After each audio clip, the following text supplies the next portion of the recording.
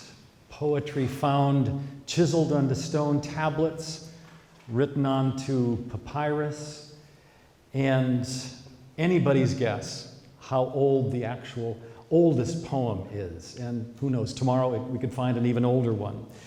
One of the wonderful things about writing poetry in our time, though, is the ability to collaborate at great distance through the miracles, everyday miracles of the telephone and the internet. And one of the most, I think, wonderful collaborations I, as a lover of choral music, have witnessed that Michael has had is with Craig Hella Johnson. Native son of Minnesota, but he's chosen to make his career at the far south end of I-35, that north-south road that's just over there, way down in Austin, Texas.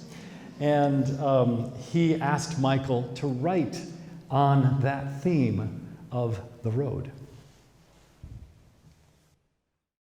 So I just had a little task to write about that theme. And I just tapped into my own memories, the river and whatever else. You know, you can think a lot about what you're going to write, but there's a famous phrase by Sir Philip Sidney, 16th century English writer, who said, "Fool," said my muse, "look in thy heart and write." It's the best advice. Look in thy heart and write, because there's so many memories there. So I tapped into my own memories. I loved the melody. I was entranced by it.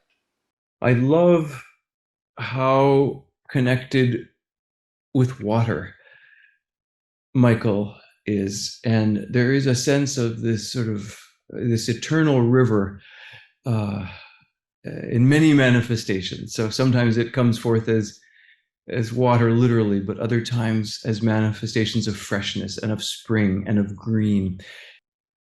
It feels like if there's a sort of an oracle of eternal freshness and refreshment and renewing, he speaks from it. He's a beautiful writer, a lyrical writer, and quite an exacting craftsman with words. He's incredibly particular, and he will fuss on a word or a sequence of words for a long time.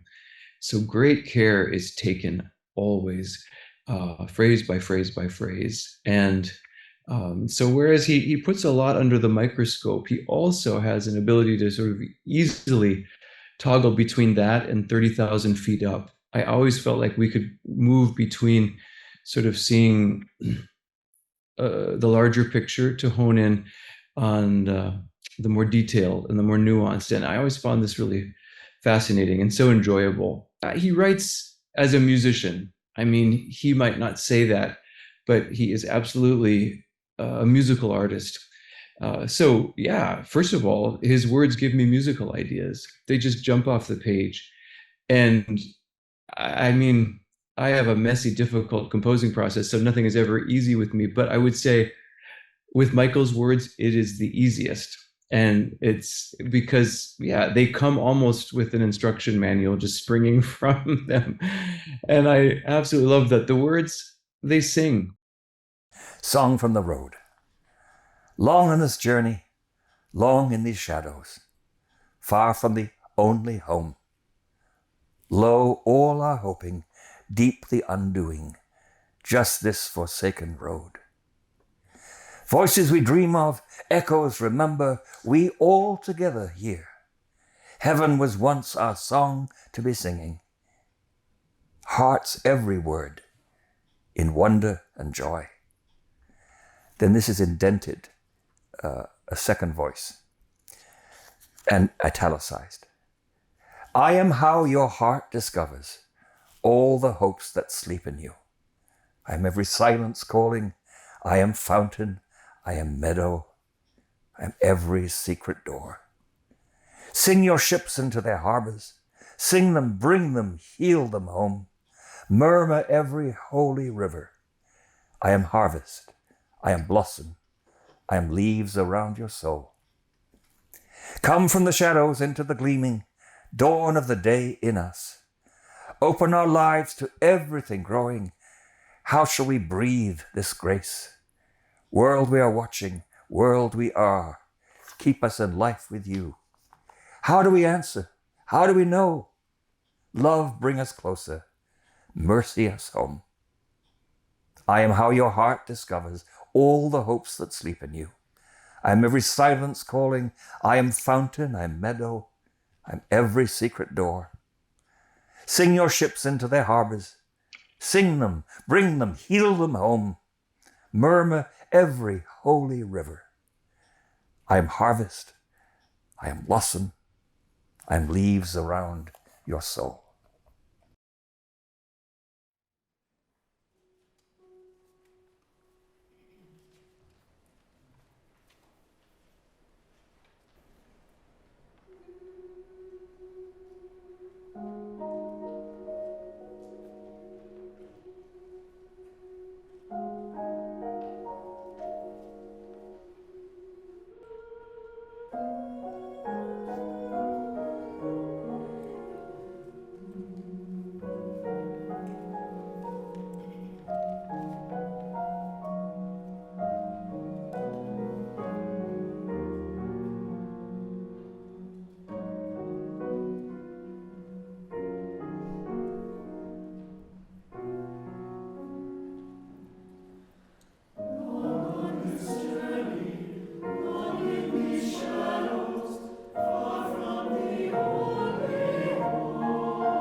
If you know Michael's work primarily through the texts of some of these pieces we're hearing this afternoon, it can be a delightful surprise when you read his poetry about how many times his children show up in the poems.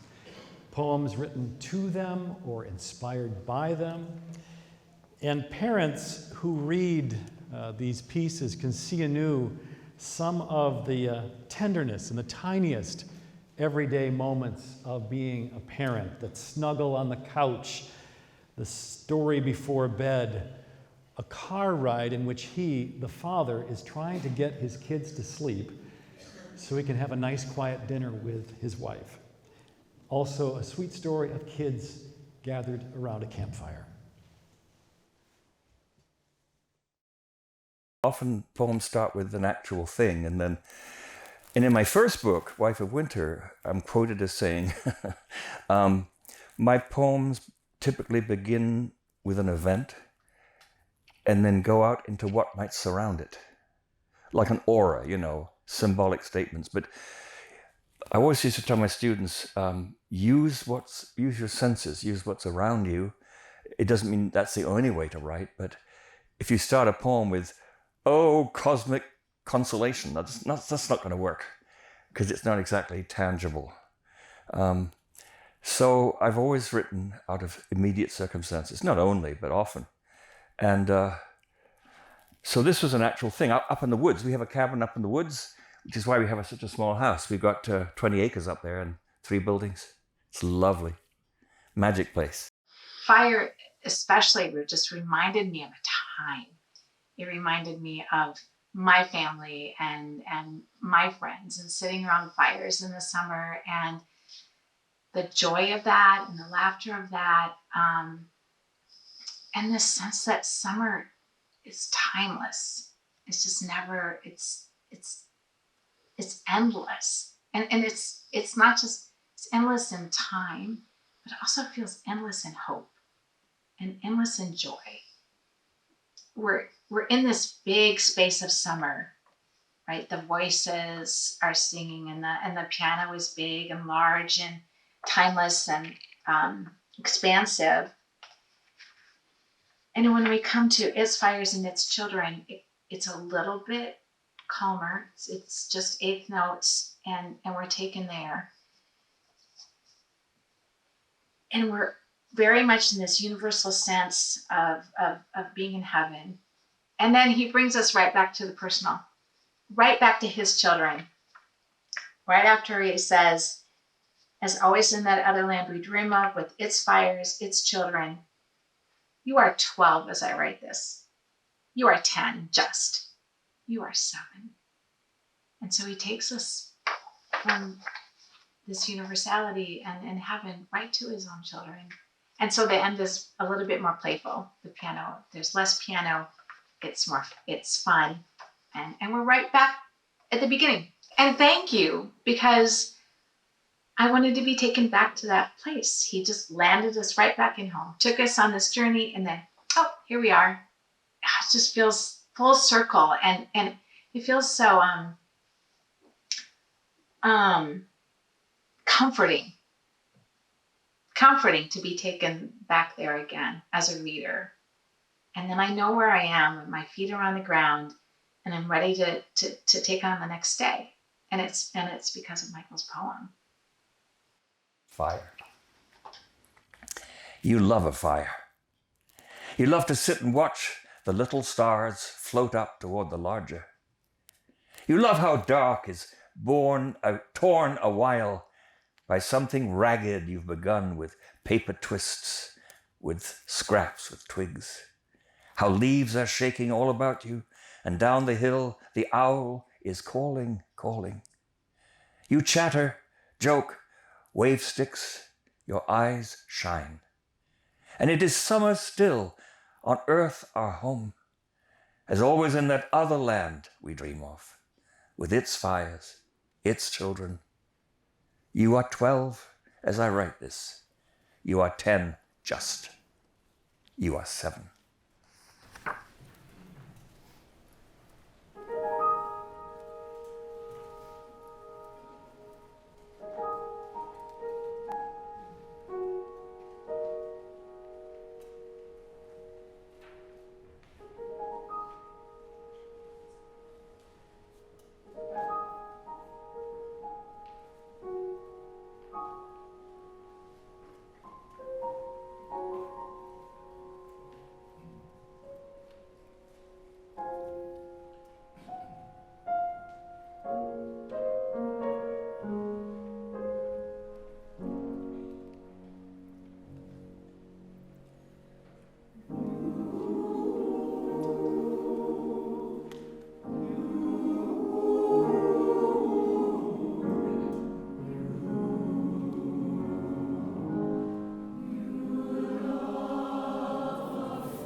One of the most challenging things for any artist is how to make something new, something that's never been done before. A hallmark of Michael's work is both a consistent voice. It's unmistakable. It's a tone, it's an affection for a vivid image, for a play with words, and the rhythm that's in all of his lines. And I love to read also in his books and in his lyrics for composers how he also surprises us with the idea that something can be turned inside out and you can find something new to it. He'll take a subject or maybe even my point of view and flip the coin over and to find what is brand new and something that we thought was common. And a perfect example of this is this next piece. It's called Joseph, which he wrote for Tim Takach. There's a choir in Iowa called Una Voces, and they had asked me to write a Christmas piece for them, which is delightful because everybody always needs Christmas music, but at the same time, it's hard to find what there's new to say in the Christmas story because everybody has said it all already. And so I was trying to figure out what I could add to the repertoire and what felt honest to me and personal to me. And so I thought about Joseph as a father, and I thought, that's an interesting story because he's always there in the scene, but we don't hear from him very often. And he's sort of this silent figure. And I thought, what a complex character that he's sort of thrust into this context where the child is not going to be his, but he will be the father. And I thought, that's such a common story in our time and in our world where parenting isn't always biological and it isn't always by the books. There's so many different ways that we can be caregivers and parents. And as a father myself, I think this is my way into the Christmas story is through this. Looking at Michael's text on the page, what I do like about how he writes is that a lot of times each line is its own thought. A starry sky is in my arms. I hear my breathing, now not only mine. So there are these ideas, and reading this text, there was, I don't know if it was, again, the presentation of it, but there was space that I thought should translate to music. I was raised on, Shakespeare and Blake and Keats and medieval lyrics and everything. I love them to bits. And so when I write something, either for music or not, it kind of has to have a pulse.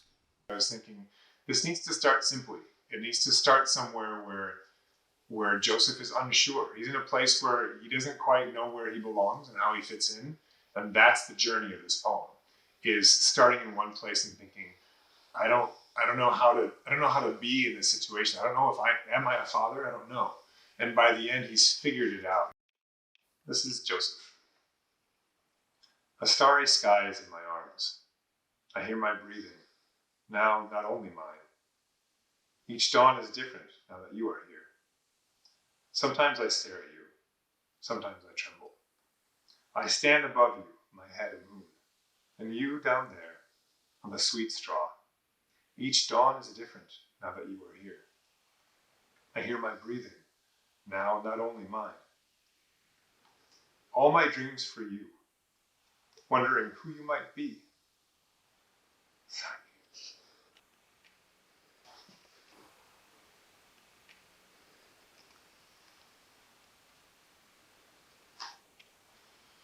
I feel like I've gotten to the point with music where I can just do it with these words.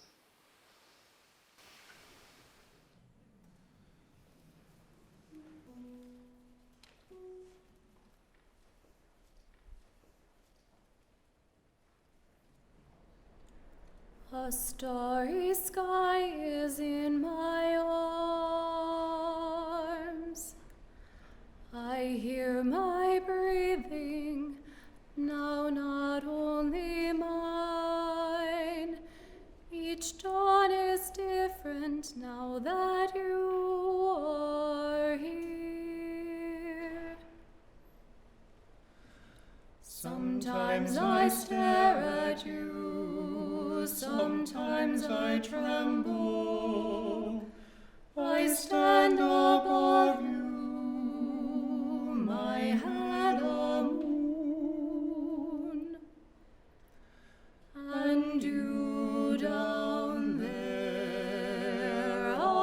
the sweet straw. Each dawn is different, now that you are here. I hear my breathing, now not only mine. All my dreams for you, wondering who you might be, how far you may have come to be with us. Each dawn is different, now that you are here. Sometimes I feel a long ways too steep, my boat too small for these white hands to have made. When I've been working, when the sun is low, I sink into the stream and lie there,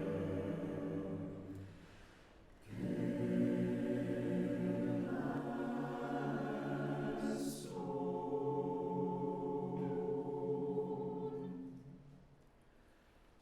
And still this burning that I feel so deep inside me. Are you mine, child? Are you ever mine? I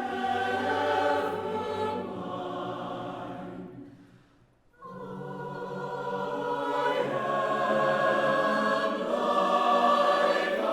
father.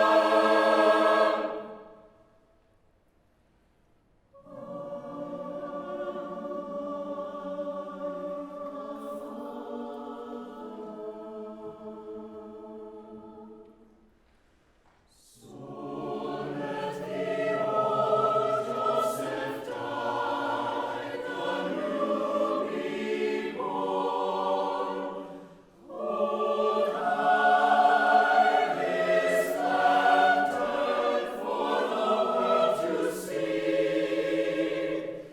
This child, this light, this saving one.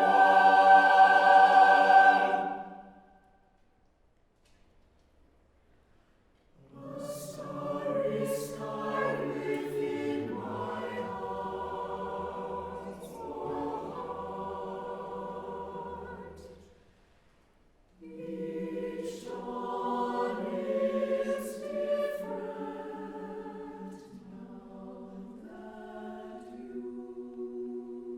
are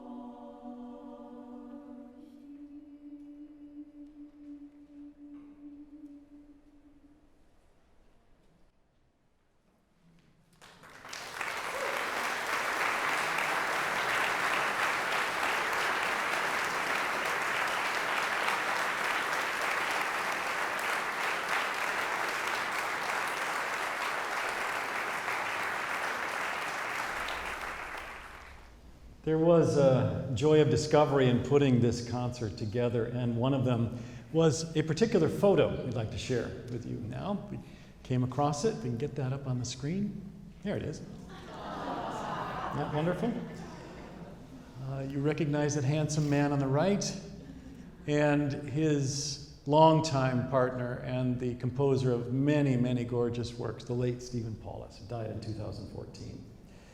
One of the 65 things I think I love about Michael's work is that he does not shy away from the fact that life is hard, that we humans suffer and we cause other people to suffer as well. Remember in that first video clip he mentioned that Celtic darkness. And yet, there is a grace that runs through all of his lines, the grace of hope, of empathy, of joy, and of deep, deep feeling. I think it found its most powerful expression of all his pieces in this concert-length work, To Be Certain of the Dawn, music by that wonderful composer, Stephen Paulus. There are so many wonderful pieces. They're short that these two created, often created for Christmas and other occasions, but To Be Certain of the Dawn was something utterly special. And we have somebody else here today I'd like to recognize and thank. It's Michael O'Connell, who was head of the Basilica of Minneapolis, who brought this piece to life. And is Michael here? I think I saw him come in. Okay, somebody's pointing back there. Yeah.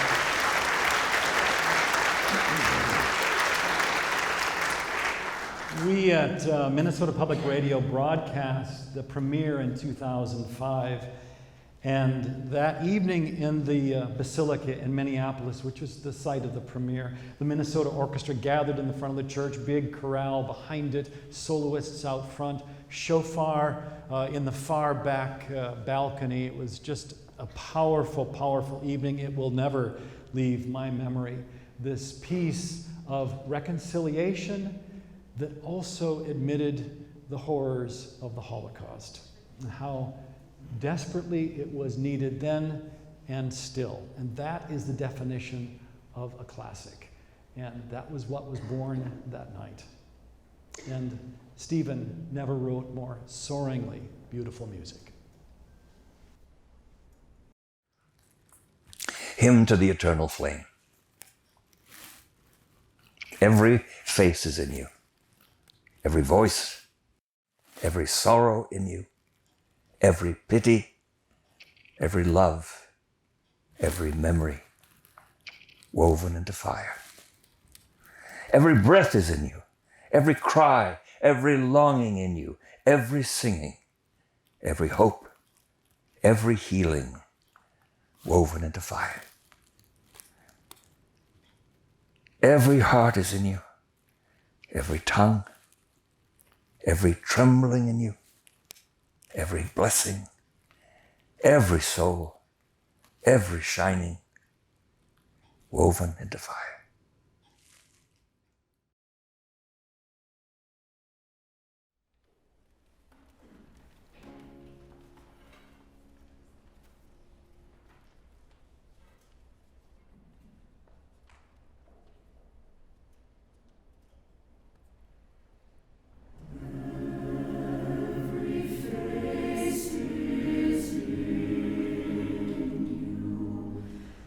Every voice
One of our best known works, Stephen and myself, is Pilgrims Hymn, which has gone everywhere.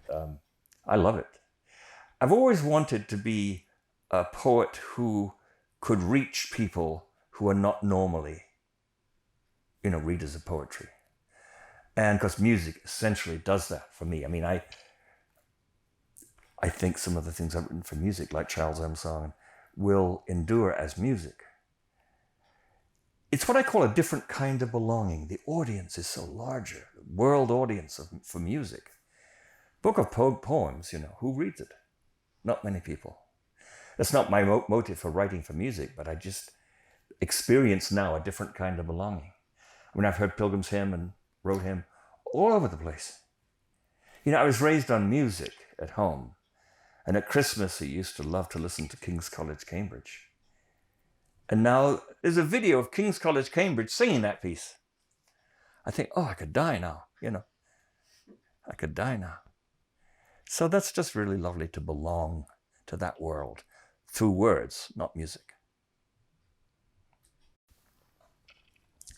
Pilgrim's Hymn. Even before we call on your name to ask you, O God, when we seek for the words to glorify you, you hear our prayer. Unceasing love, surpassing all we know. Even with darkness sealing us in, we breathe your name. And through all the days that follow so fast, we trust in you. Endless your grace, beyond all mortal dream, both now and forever, and unto ages and ages. Amen.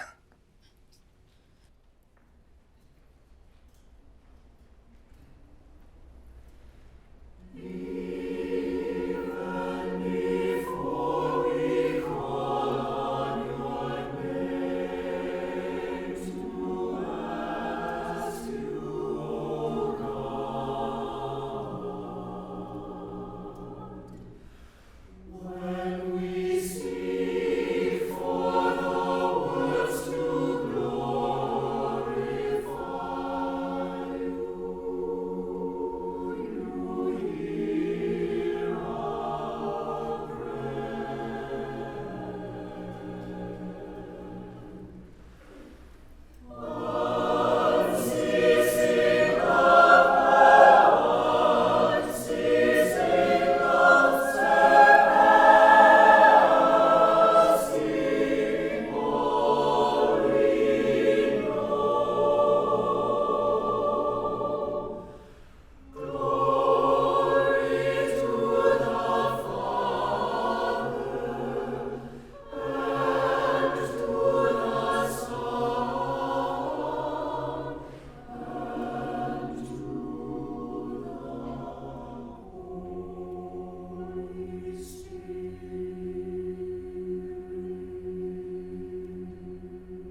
last music is one of the shortest texts Michael has written for composers.